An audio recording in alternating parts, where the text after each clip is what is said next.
Olá, sejam muito bem-vindos ao programa Capital Natural. Esta semana nós estamos dando continuidade à conversa da semana passada com a economista Virgínia Parente e o empresário José Starosta, do Departamento de Infraestrutura da Federação das Indústrias do Estado de São Paulo, sobre a matriz energética do nosso país, conta e consumo de energia. Minha conta de luz, ela vem atrelada a tudo isso, a geração de energia... Remunera a geração, remunera a transmissão e remunera a distribuição. Com 3 empresas diferentes, não pode ser a mesma empresa que E paga-se o imposto em cima disso. E também se paga imposto em cima disso, que Bastante. é uma parcela muito significativa, a gente sabe que é um pleito comum da indústria. 40%? Se você pegar só a indústria, só a energia, geração, transmissão e distribuição, na residência, você pode agregar mais uns 40% a 45%. Ah, é? PIS, COFINS, só isso. 40% da minha conta está ali indo para o Não, governo. 40% da conta. Da conta, não. 40% da energia que você está pagando. Ah, da energia que eu estou pagando. Tá. Da conta vai dar uns 25% a 30%. Mas já é alto. Que é um cálculo por dentro, né? Agora, o consumidor de domicílio e o comércio, a indústria, mesmo valor ou tem uma diferença? Tem diferença bastante. É bem importante a diferença. Existia no passado uma diferença maior ainda. Hoje as tarifas estão se equilibrando. Mas hoje você paga na indústria 10% a 15% menos que um consumidor residencial. É a diferença do varejo atacado? A diferença é o seguinte, na indústria você tem como gerenciar a sua conta. Você tem valores diferentes de custo de energia na ponta e na fora de ponta. São períodos do dia que custam mais cara a energia. Então, se você, de repente, resolver não usar a energia das 5 às 8 da tarde, você vai ter um custo menor do total de energia gasta. Tá. Isso está planejado para entrar também para as residências, tal da tarifa branca, que pouca gente fala. Se a tarifa branca tivesse em vigência, nós poderíamos ter uma redução de 10% a 15% das nossas contas. Por exemplo, eu e meu marido saímos muito cedo de casa, a criança está na escola, não vai ter ninguém em casa durante o período, não preciso de energia para isso. Depende. Mas aí a minha do horário geladeira da ponta. fica sem... Não, depende da ponta. Se a ponta for das 3 às 6 ou das 5 às 8, nesse instante você não vai lavar louça, lavar roupa, secar roupa, tomar banho, nada disso. O aquecedor desligado, elétrico, etc.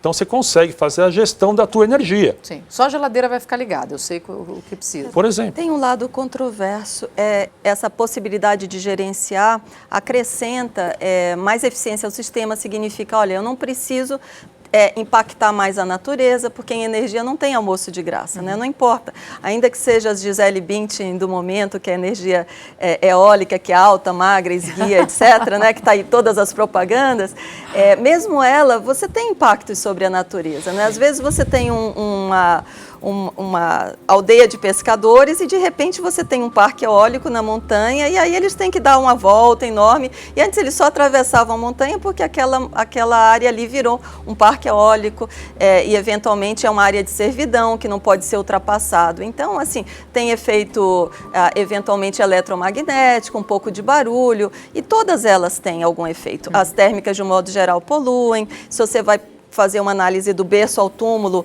você sabe que muitas delas têm equipamentos importados, às vezes, da China, e na China a matriz é predominantemente emissora com muito carvão. Então, todas elas você verifica que tem impactos. Então, essa questão de você preservar a energia e ter um cuidado em casa é muito sério, mas o lado controverso é quem é que vai economizar quando você tiver uma tarifa alta no horário de ponta de 5 às 8. Será que o blue collar work, né, o cara que vem do trabalho, será que ele vai poder deixar para tomar o banho dele só às 9 para acordar às 4 da manhã e nem brincar com as crianças e a esposa também? Ou será que eles vão poder gerenciar o banho que eles tomam no chuveiro elétrico? Entendi. A gente pode gerenciar eventualmente a máquina de lavar louça, o ferro de passar, já ajuda muito gerenciar os equipamentos muito intensivos em energia. Mas cai a luz, você liga a televisão, você liga a cozinha, você faz as coisas e acaba, às vezes você passa o dia todo fora. A luz fora, até nem representa tanto, mas o que mais representa é justamente o chuveiro elétrico, o ferro, a geladeira não tem como você desligar e ligar. A máquina de Essa lavar, daí você poderia gerenciar e daria uma eficiência. Essa bandeira branca é isso que eu queria entender. Você poderia ficar nesse horário de pico que é das 5 às 8, seria um dos horários? Por exemplo,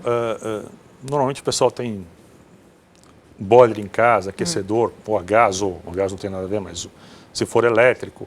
Existem sistemas hoje térmicos com reservatório, a térmica solar térmico, dá para fazer alguma coisa, reservar água quente durante o dia. Com aquela água quente reservada, você toma banho. Sim. Tranquilo. Só não lavar roupa, não secar roupa, não passar roupa. Vai ver televisão, vai jantar, mas não gasta energia elétrica. Entendi. Né? Na Turquia, mesmo residências mais pobres têm o uso do solar para gerar o calor, não é? Tá. É o solar térmico, sim, não é? sim. Então você passa em várias Isso é casas, ótimo. você Sim, vê sim. equipamentos de energia solar térmica justamente para aquecimento de água, porque eles também, como os países da Europa, né, eles estão mais no início da Ásia, eles têm muita falta de fontes naturais e eles dependem muito do gás vindo da Rússia. Então, para reduzir essa dependência, eles tentam justamente aproveitar a energia solar. Mas aí você conseguiria Em Israel reduzir? você não tem a BITSE, se você não tem o solar térmico na tua casa. Sensacional. Toda casa tem. Então, e é uma ação simples, vamos O começar sol por aí. bombando lá o tempo todo. Mas eu consigo baratear a conta? Se isso é possível? Claro, Mas não custa arrebenta nada. isso no Brasil. Por que a gente não está discutindo isso? Porque ainda do ponto de vista do consumidor residencial, o chuveiro elétrico é muito em conta. Se você só R$100, colocar os custos do R$50. chuveiro elétrico, ele é muito em conta para o consumidor. Mas ele pode tomar banho depois das 8. Se a conta dele for baixar, garanto que tem muita gente que vai tomar banho Não depois tenha das dúvida. 8. Aí falta regulamentar a tarifa branca. A que pé está isso? Não sei. A 414, que é a resolução que define, escreveu, está lá colocadinho. Falta regulamentar o uso. Por que não fazem isso, eu não sei. Bandeira branca. Branca. Bandeira branca. Não muito dá para ouvir. simpático. Não dá para esquecer. Não dá para esquecer. Porque a tarifa... Desculpa, tarifa branca. Tarifa branca. Estou confundindo a bandeira A culpa tarifária. é minha, foi eu que falei. Bandeira A tarifa verde e a azul é usada na indústria, que é o que eu te falei que dá para você reduzir a conta, etc. E a branca seria para as residências. Então você teria 3 horas de custo mais caro, 2 horas intermediárias e o resto num custo barato. Entendi. Para motivar justamente ao não uso de energia durante esses horários Tocar que com a pulga apontam. atrás da orelha, quero ir atrás dessa informação, porque isso é interessante. Isso é interessante. Mas no Brasil há várias iniciativas, assim, não é que a gente não tem. Nós poderíamos dar muito mais ênfase e devemos dar mais ênfase, né? As próprias bandeiras tarifárias são um jeito de gerenciar não apenas a oferta, ampliar a oferta de energia porque a população está crescendo e o país está crescendo, mas de gerenciar a demanda. Olha, está a bandeira vermelha, então não é mês de lavar cortina, não é mês de lavar edredom, não é mês de ficar passando ferro demoradamente, vamos deixar para mais adiante. É um jeito de você educar a população. Então, as bandeiras são uma medida de eficiência Eu queria energética. para você falar um pouquinho dessas bandeiras, que a gente passou a conhecê-las recentemente, inclusive, né? Como é que elas estão distribuídas? que Elas já Nossa. existiam desde 2013, quando houve a mudança da 414, etc. Porém, por algumas razões, talvez políticas, não se resolveu adotá-las. Começou a valer só em 2015. Então, foi justamente uma sinalização da ANEEL para que o consumidor soubesse, olha, vai aumentar a sua tarifa agora, porque não tem água. De uma forma geral, o que custa na conta de energia é a falta de água. Nós estamos gerando com óleo. Então, a tarifa, a bandeira vermelha lá com R$50, depois 30, etc., significava, era o sinal para o consumidor que a geração de energia era com mais óleo do que se desejava, com mais térmica do que se desejava. Né? Então, esse é sinal que a Virginia falou. Muitas pessoas não gastou mais, chegou a reduzir e ainda sentia que estava pagando mais caro. Claro. Porque qualquer energia sendo gerada era uma energia que já estava com essa bandeira vermelha. Exatamente. Você vinha com uma energia a 50, 500 reais o megawatt-hora, você botou mais 50. Então, você subiu 10%, por exemplo, o valor do quilowatt-hora unitário. A gente tem, então, a bandeira verde, tudo segue bem, estamos com as hidrelétricas. Depois tem a bandeira amarela, que é uma situação que continua com as hidrelétricas, mas começa a ter o uso das térmicas, é isso? E aí nós chegamos à bandeira vermelha, onde as hidrelétricas tinham pouquíssima participação, é isso? Não, elas continuam com a participação importante, mas a participação térmica que aumenta muito, porque caiu um pouco das hidrelétricas. As hidrelétricas continuam sendo a base da matriz, mas não é que elas foram substituídas, é que como tem menos água, menos geração. Sim, claro, né? claro. Mas o fato de como elas são bem mais caras, você acrescentá-las pesadamente dá um choque de custo nas contas. E esse choque tem que ser sinalizado, tem que ter um realismo tarifário, tem que mostrar para o consumidor que não é que a situação é uma situação de cuidado, não é? De atenção. Se a gente começar agora Deus nos ajude, a ter uma evolução no consumo de energia industrial, nós vamos buscar um patamar diferente. Se as fontes hidráulicas não entrarem no tempo necessário, nós voltamos à bandeira vermelha. Porque a térmica tem que entrar para suprir essa energia faltando. Exatamente, estávamos parados, muitas indústrias reduziram, né? A gente começar a crescer de novo o consumo de energia, Sim. vai entrar a bandeira amarela, Se é para retomar, vermelha. tem que estar preparado para isso. Né? Acontece que estão entrando novas hidráulicas no norte, etc. Então, isso tende a reduzir um pouco. Bom, então a gente vai continuar essa conversa daqui a pouquinho, porque ela está elétrica. Não saia daí.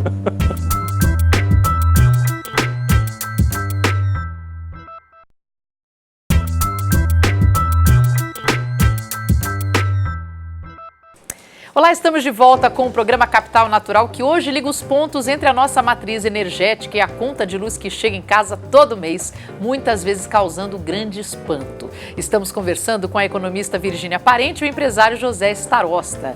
Starosta, já vou perguntar para você o seguinte, a gente está falando que a energia térmica ela é uma opção necessária, visto que dependemos aí das chuvas para abastecer e gerar a nossa energia através das hidrelétricas, mas ela tem um custo tão mais alto, né, que realmente temos um problema de gestão nessa dependência delas ou temos que buscar outras formas alternativas? Tudo bem que o gás, a biomassa, a nuclear fazem parte, tem um custo menor, mas quando a gente aciona, sai de uma bandeira verde, imediatamente para uma vermelha, um custo 8 vezes maior, com chances de utilizar combustíveis que não são ideais para o meio ambiente, não temos aí um problema de gestão para buscar outras alternativas? Eu sou meio xiita na eficiência energética.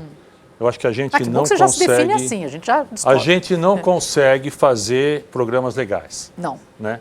O dia que nós tivermos programas sérios de eficiência energética, nós vamos conseguir gerar essa energia virtual semelhante à energia térmica gerada pela térmica do mal, que é óleo, que não há gás nem a biomassa. É um problema de gestão, então? Não é gestão, é programas de governo. Ou programas de financiamento. No instante que programas de financiamento forem sérios, as indústrias e a sociedade organizada vai conseguir fazer bons projetos. Né? O atual presidente do Flamengo, o Bandeira de Mello, foi um cara que inventou em 2006 o Proesco, que era um financiamento de ESCOs para a eficiência energética. Até hoje a coisa não foi para frente, por conta de garantias. Mas Então, qual que é a dificuldade que se encontra? Garantias. O BNDES, para liberar o dinheiro, precisa de uma garantia de quem está pegando. E nem a indústria quer lastrear o processo e nem as empresas que fazem o serviço também o querem. Porque trava a operação toda. Todo mundo fica travado. Então, não há dinheiro. Na prática, não há liquidez. Né? Sobra dinheiro do programa da ANEEL, movido pelas concessionárias, com forte teor em baixa renda. Também não dá para fazer investimento em indústria. Então a questão está de eliminar a geração térmica do mal, entre aspas, pela eficiência energética. Tá. Esse é um ponto. Eu acho que a gente pode dar ênfase na eficiência energética, mas assim, eu acho que eu preferia outro adjetivo para os amigos que trabalham com energia térmica óleo ou com energia térmica carvão, porque mesmo essas fontes, ainda que a gente coloque entre aspas e que elas poluam mais, é sempre melhor ter energia do que ter falta de energia, que é muito grave, não é? Só para você ter uma ideia, países que não têm energia, regiões que não têm energia, a população vive de 45 anos a 50 anos de idade e as mulheres morrem antes dos homens. Normalmente, nos países onde há energia, as mulheres têm uma sobrevida aos homens. Quando isso não acontece, quando você não tem acesso à energia elétrica, as mulheres morrem antes dos homens. Morrem com 45 anos em média, os homens morrem com 48. Porque é um desgaste físico brutal. Para você ir buscar água, a água não sobe sozinha do rio para sua casa. Você precisa de energia para isso. Normalmente, uma das maiores contas das empresas de distribuição de energia, tanto de serviços de água e de esgoto, é justamente a conta de energia, porque você precisa levar água de locais mais baixos, como um pseudo-elevador, para aquelas grandes caixas dos bairros, e depois vai por vasos comunicantes. Mas você tem aí um grande gasto. A outra coisa, você precisa fazer feira todo dia, você não pode, limpar a casa fica mais difícil, higiene fica mais difícil, preservar os alimentos ficam mais difíceis, então a vida é tão mais pesada que as pessoas morrem antes. E quando não tem energia, o PIB encolhe 1%, 2%, vide o que aconteceu em 2001. Então é melhor ter qualquer energia do que não ter energia. Agora, podendo ter energias mais em conta e que poluam menos, vamos priorizar essas. Mas elas já existem, né, Virginia? O que impressiona é isso, quer dizer, nós já temos há tantas tecnologias, não vale investir mais, programar mais, planejar mais. Olha, neste momento temos essa realidade, ok. Isso vai demorar 20 anos para se construir um parque eólico suficiente para isso. Você vai cair na eficiência energética. Para o quê? Você vai cair na eficiência energética. Vai cair na eficiência Quando energética. você começa a planejar, começa a pensar, começa a entender o modelo, você cai na eficiência energética, que é um modelo mais barato, mais sustentável e mais rentável. Entendi. Não tem jeito. É muito mais barato você deixar de consumir do que consumir qualquer tipo de combustível. Claro, isso definitivamente. Então, esse é o ponto. Eu acho que também você cai num ponto que tem a ver com onde é que estão os consumidores e onde é que estão os geradores. Às vezes, se você tem gás natural aqui, é melhor usá-lo do que usar uma hidrelétrica bem longe, gastar com empreendimento, trazer com uma linha de transmissão que custou horrores, e você vai acabar penalizando mais a população, a indústria, a competitividade do país. Sim. Se você tem gás ou se você está sentado em um monte de carvão, eventualmente vale mais a pena você usar aquilo do que você fazer a maior ginástica para usar alguma outra fonte. E tem a questão da intermitência que eu falei inicialmente. Claro, Então não adianta imaginar que você vai suprir 100% da necessidade de qualquer país que seja com fontes intermitentes. Não tem energia solar à noite, não é? Não tem, a energia lunar não é suficiente para gelar nem para acender as luzes. Ela reflete a luz do sol. Então o que é que acontece? A gente tem que ter um mix e tem que prestar essa atenção de soluções locais, soluções com menos custo, soluções com menos impactos sociais, soluções com menos impacto sobre a natureza, soluções com menos impacto sobre os gases de efeito estufa e, sobretudo, uma contribuição do Brasil para o mundo, porque nós todos compartilhamos essa aldeia global. Eu vou ter que fazer um rápido intervalo, mas a conversa está muito boa, não saia daí.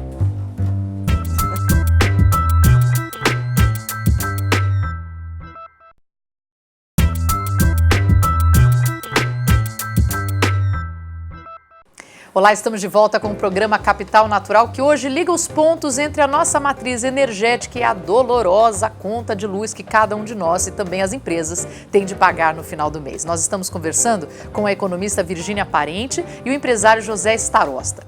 Nós vivemos hoje uma crise energética, saímos de uma, estamos em uma, vamos continuar tendo uma, como é que a gente está? Hoje está sobrando energia. Está sobrando energia. Hoje sobra, Fala mas baixo, sobra... se as pessoas ouvem isso. Sobra energia sobra por conta da situação.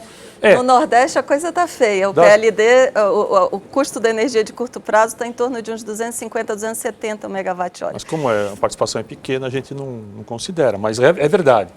Mas o que acontece hoje está sobrando por conta da recessão industrial. Tá? Agora, o que a Virginia falou das térmicas a carvão, dá para investir em sistemas de filtragem. O pessoal tem feito isso com um sucesso razoável. Porque um dos maiores problemas das térmicas a carvão são justamente os particulados, a poluição que é jogada no ar.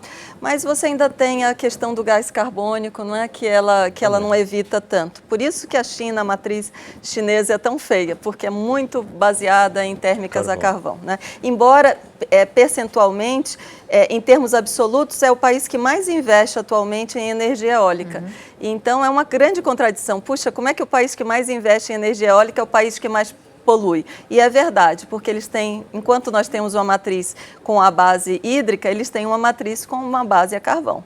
Bom, você falou que a gente está num momento de fartura, mas a gente está livre de uma crise a qualquer momento? De jeito nenhum. Como que eu falei há pouco tempo.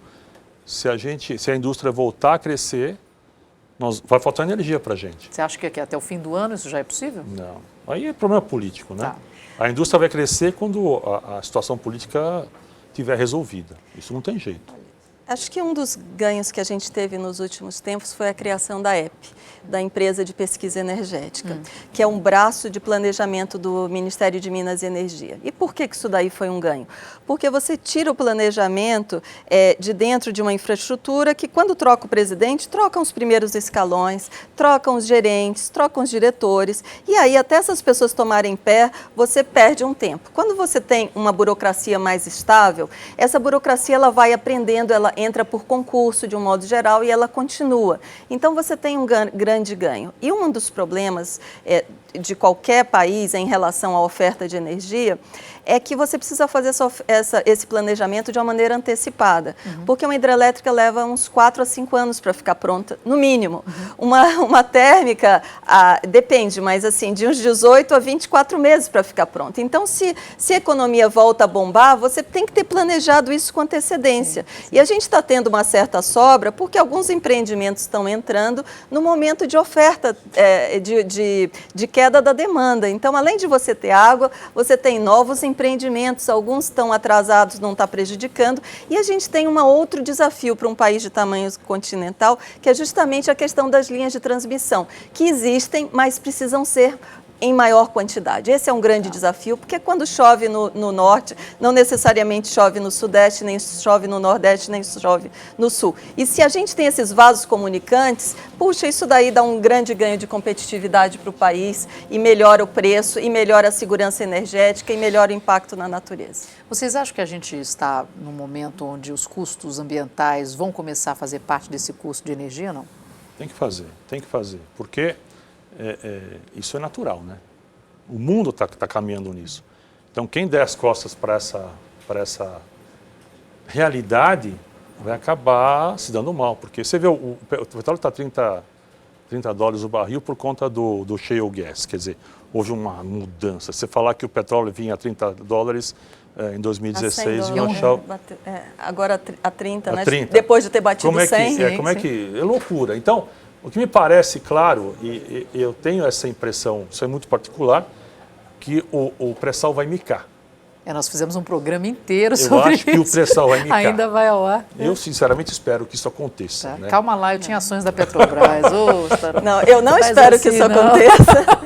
Eu não espero que isso aconteça. Eu não vejo saída para tirarem a menos que baixo. Não sei, eu não consigo entender. Eu não espero que isso aconteça, porque todo país que tem uma riqueza, puxa, ele tem que ter se Deus deu essa riqueza ao país, a gente tem que ter o direito de explorar. Como combustível, ele tem tantas outras formas de ser utilizado. Ele pode até ser exportado para quem não tem.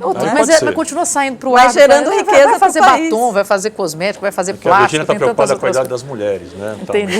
Mas a questão está da gente buscar aquilo que é limpo, né? Sim, sim. Isso é muito legal pensar dessa forma. Pode ser mais caro, mas ele é tão mais importante, tão mais é vital para toda a nossa sobrevida. No fundo, a gente no final ganha com isso. O petróleo ele é muito importante para a parte de transporte no mundo, não é? Então, a gente vê que os navios geralmente não são movidos a eletricidade, são movidos a óleo, não é? Os aviões são movidos a óleo combustível, a combustível de avião, derivado de petróleo. Então, assim, se a gente pegar a pizza de energia mundial, só 1/3 é usada sobre a forma de eletricidade, 2/3 são a forma não elétrica. Tá. O que é isso? Para aquecimento, para calefação, para transporte, que é a fatia mais importante. Então, assim, desprezar o pré-sal, eu acho injusto. Agora, como viabilizar o pré-sal, esse é nosso desafio. Essa é a grande questão. questão. Esse é o desafio. Agora, vamos falar um pouquinho de futuro, até para encerrar o programa. Quer dizer, pensando num Brasil daqui 10 anos, vocês imaginam que a gente vai estar como Nós está? falamos aqui sobre geração distribuída, que é um desafio muito legal. O que é geração distribuída? Quando a gente começar a gerar a nossa energia nos telhados, como nós falamos da fotovoltaica. No instante que a gente tiver energia no telhado, por enquanto os nossos coletores não são lá eficientes, mas isso está sendo desenvolvido. Então eu acho que 4, 5 anos nós vamos conseguir gerar o dobro do que geramos hoje. Então todo mundo vai começar a gerar a sua própria energia, né? E o sistema vai ficar muito mais sustentável. Você vai Poxa, mas é um curto espaço de tempo, interessante eu isso. acho que porque sim. hoje ainda é caro você investir nisso, caro e não né? eficiente. E não tão eficiente. Fazer o advogado do diabo aqui, mas não é uma panaceia. Porque a gente vai gerar durante o dia, quando a gente não precisa de tanto, e de 5 às 8, quando o sol está se pondo, mas não a tem gente a vai bateriazinha, pressionar a rede. Na bateria. Então, um grande desafio, mas um grande desafio é fazer uma bateria que tenha preço competitivo. Atualmente, essa estocagem de energia, ela é extremamente cara. Então, solar com bateria é muito mais caro do que solar conectada à rede. Por isso que a energia solar fotovoltaica no mundo, a solar que gera energia elétrica, ela cresceu muito mais na parte conectada à rede Sim. do que na parte de sistemas isolados com bateria. Os custos caíram muito, a eficiência aumentou muito, mas a gente ainda tem a questão de gerir a intermitência e a estocagem, que nós não temos tanto problema como quando nos referimos a hidrelétricas com reservatório, ou a bagaço, ou térmicas a bagaço, que você sabe quanto de bagaço você tem, eventualmente você pode conseguir gerar até na baixa estação da cana. Mas o complemento da fotovoltaica distribuída vai ser sensacional. Vai ser uma experiência não 100%, mas se você tirar 40%, 50%... Já Mas é você grande vai coisa. oferecer Claro, energia, claro. mas aí é que tá, você vai demandar energia quando você vai aliviar a distribuidora. Do ponto de vista da distribuidora, não é um grande negócio. Claro que Sim. Porque assim, qual é o problema? O maior problema dela é de 5 às 8, eventualmente o segundo pico que surge no Mas verão, se durante depois o dia do você almoço. pudesse não utilizasse através desse tipo de energia, seria mais interessante, porque você tem gente passando roupa nesse horário, lavando roupa nesse horário, lavando Mas louça essa nesse horário. energia não dá para tudo isso, não. Não dá para isso. Essa energia é Muito 2, fraquinha. 3 quilowatts para você viver. Entendi, acender a luz. Iluminação, televisão, nada muito além disso, né? E nessa linha E o não é uma consumidor... energia confiável, ela é uma energia que oscila, depende da né? luz Claro, do sim. sol. Tinha que testar bastante em Londres, porque lá ver o sol é uma coisa mais difícil. Mas eu tenho um sonho, eu tenho um pequeno sonho. Eu nem moro em casa, moro em prédio, mas eu queria muito ter aquelas telhas que a gente viu recentemente na internet, eu vi muito no Facebook, que são telhas na Itália com Material fotovoltaica. fotovoltaico. Muito Isso é muito legal. simpático, muito E simpático. você não gasta material duas vezes. Você não gasta a telha e depois ainda põe um outro material. Ou seja, você Que é até uma gastou pena, né? energia Você e tem a impactou. telha e não vê a telha porque você Porém, tem todas não é aquelas eficiente placas. É muito legal. É baixa eficiência ainda. Entendi, mas é... Mas está crescendo a eficiência, né? Muita fé nas pessoas que entendem disso e sabem o que estão fazendo, fizeram faculdade. Eu estou aguardando para poder comprar um material adequado que possa me ajudar a reduzir meu consumo. Bom, gente, o programa dessa semana vai ficar por aqui. Eu agradeço a presença dos nossos dois convidados, a Virgínia Parente, economista e professora do programa de pós-graduação de energia da USP, e José Starosta, do Departamento de Infraestrutura da Federação das Indústrias do Estado de São Paulo. E eu convido você a fazer parte da nossa rede. Acesse a nossa página no Facebook. Eu sou a Marina Machado. Até a próxima.